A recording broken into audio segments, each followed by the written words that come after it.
ముఖ్యమైన ప్రాంతాలను కలిపే రహదారి ఒక్క అర కిలోమీటర్ నిర్మాణం పూర్తి చేస్తే చాలు ట్రాఫిక్ రద్దీ లేకుండా ప్రయాణం సాఫీగా సాగిపోతుంది. కానీ వైసీపీ ప్రభుత్వానికి 500 మీటర్ల రోడ్డు వేసేందుకు చేతులు రాలేదు. ఫలితంగా నేటికి ప్రయాణికులు అవస్థలు పడుతున్నారు. అసంపూర్తి రహదారిని వ్యర్థాలతో నింపి డంపింగ్ యార్డ్ మాటున వైసీపీ నేతలు గంజాయి వ్యాపారానికి అడ్డాగా మార్చారు అన్న విమర్శలు ఉన్నాయి. గత ప్రభుత్వం అభివృద్ధిని విస్మరించిందనేందుకు సర్పవరం జగన్నాథపురం రహదారి నిదర్శనం. 2015లో ఎంపికైన ఆకర్షణీయ నగరం కాకినాడలో కొత్త శోభ తెచ్చేందుకు అప్పటి తెలుగుదేశం ప్రభుత్వం 1000 కోట్ల రూపాయలతో ప్రణాళికలు అమలు చేసింది. వీటిలో కొన్ని సాకారం కాగా మరికొన్ని అందని ద్రాక్షగానే మిగిలాయి. కీలకమైన సర్పవరం కూడలి నుంచి జగన్నాథపురం వంతెన రోడ్డుకు 100 కోట్లతో అప్పటి తెలుగుదేశం హయాంలో శ్రీకారం చుట్టారు. 9 కిలోమీటర్ల ఈ స్మార్ట్ సిటీ రోడ్డులో 8.5 కిలోమీటర్లు పూర్తయింది.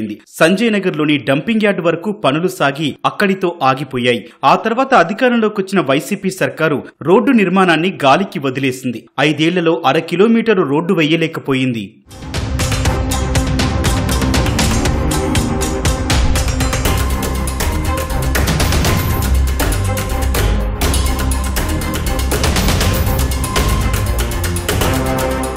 అసంపూర్తిగా మిగిలిన 500 మీటర్ల రోడ్డు రైల్వే భూమి కావడంతో ఆ శాఖ అనుమతి తప్పనిసరి. కానీ ప్రభుత్వం పట్టించుకోక గుత్తేదారు పనులు అర్ధాంతరంగా ఆపేశారు. డంపింగ్ యార్డు కూడా రైల్వే స్థలమే. పాలకులు అధికారులు చొరవ చూపి కాస్తంత స్థలం రోడ్డుకు కేటాయిస్తే సమస్య పరిష్కారమయ్యేది. కానీ ఆ దిశగా చర్యలు తీసుకోకపోవడంతో ప్రయాణికులకు అవస్థలు తప్పడం లేదు. 5 సంవత్సరాల వైసీపీ ప్రభుత్వంలో 1 కిలోమీటర్ రోడ్డు వేయడం మానేసి ఈ రోడ్డు ఇక్కడికి ఆపేసి ఇటు నుంచి భారీ వెహికల్స్ ఏమి వెళ్ళనికుండా డంపింగ్ యార్డు విస్తృతి చేసి దీంట్లో దూరంపూడి చంద్రశేఖర్ రెడ్డి గారు గంజాయి తీసుకొచ్చి ఇక్కడే స్టోర్ చేసి ఇక్కడి నుంచే కాకినాడ నగరం అంతా సప్లై చేశాడు. తన వ్యక్తిగత వ్యాపారం కోసమే చూసుకున్నాడు తప్ప ఈ తదితర ప్రాంతాలు అంటే సంజయ్ నగరం, పర్లోపేట, మరి కొత్తపాకలో, అలాగే ఆర్జీకే, దుమ్ములపేట ఇవన్నీ స్లమ్ ఏరియాలు.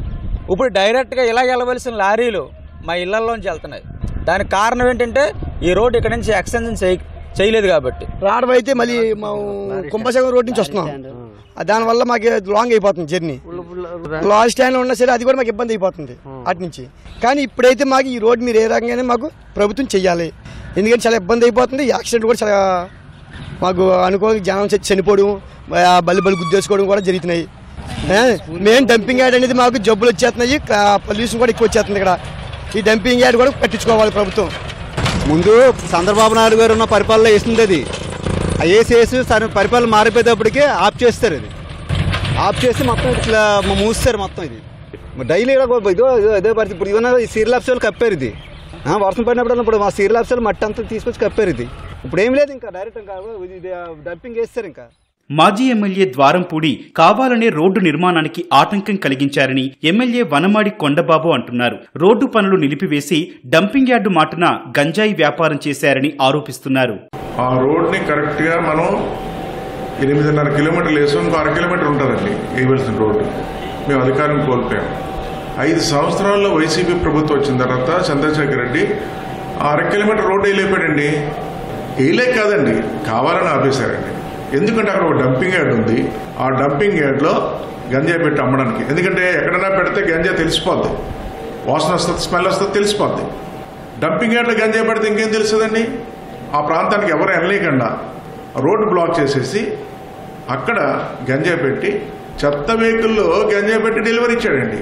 గంజాయి వ్యాపారం చేసుకోవడానికి ఆలోచించాడు తప్ప దూరంపూడి చంద్రశేఖర్ రెడ్డి 5 సంవత్సరాలు 1 కిలోమీటర్ రోడ్డు వెళ్ళిపోయాడు. దానికి కారణం అదే అని ఈ సందర్భంగా తెలియజేస్తున్నాను. తొందరలో ఆ రోడ్ని ఆ చెత్త తొలగించి దారి మార్గాన్ని ప్రజల వెళ్ళేలాగా, ట్రాన్స్పోర్ట్ వెహికల్స్ వెళ్ళేలాగా రహదారిని ఏర్పాటు చేస్తానని మీ ద్వారా తెలియజేస్తున్నాను.